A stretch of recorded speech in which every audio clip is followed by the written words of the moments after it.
Hey, what's going on, guys? What's going on, YouTubers? I hadn't done a video in a while, but I'm going to talk to you today about the truth about Midnight Express. Now, it did involve a guy named William Billy Hayes. He was the son of a New York congressman.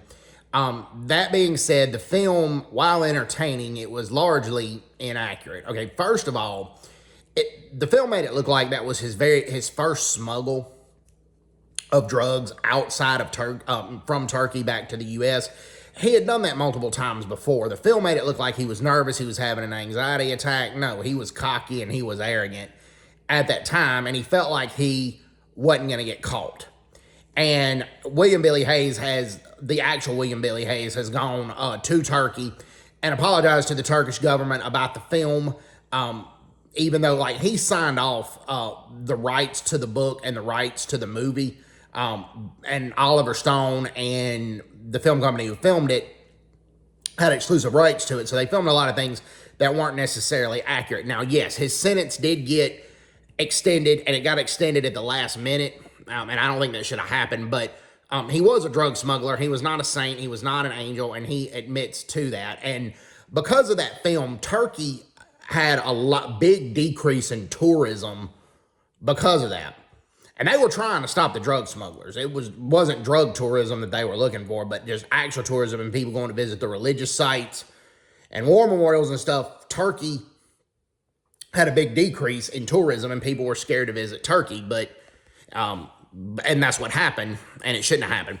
Also, and there'll be some giveaways here. So if you hadn't seen the movie, there's going to be some giveaways of what happened versus what happened in real life. So in the movie, they had it look like that William Billy Hayes killed the sadistic prison guard, and he put on the uniform and walked out.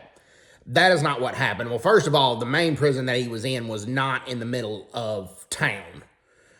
That was not true. It was not in the middle of town. The prison that he escaped from was on an island. It was an island in the middle of a river, and some fishermen would put their boats there if it ever stormed, and dock their boats there and stay in some extra rooms the prison had for the night if they felt like they couldn't get home. So what William Billy Hayes did, he had good behavior for a while in the prison, and then he was able to roam the prison pretty freely, and he got a hold to a boat.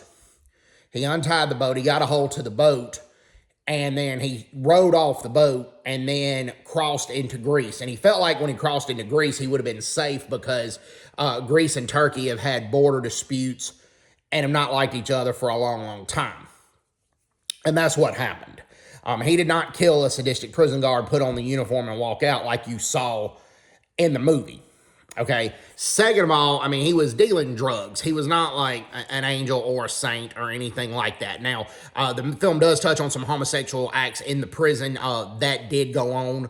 According to him, there were some beatings that did occur from sadistic guards, but it wasn't to the degree that the movie had portrayed that. And like I said, William Billy Hayes has gone to Turkey to talk about the film and to talk about the inaccuracies of the film. It's an entertaining film, and the premise of the story is true. He was smuggling hashish out of Turkey.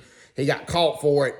But the security at the airport at the beginning of the movie was not Turkish paranoia or Turkish power, trying to hold their power over foreigners. There was a big problem with drug tourism at the time, and people going in to get hashish or heroin, because apparently in Turkey it was purer than in the U.S., and then smuggling it back to the U.S. to distribute it. That was an issue. So, hope everybody's doing well. Take care. God bless them. Bye-bye. Bye-bye.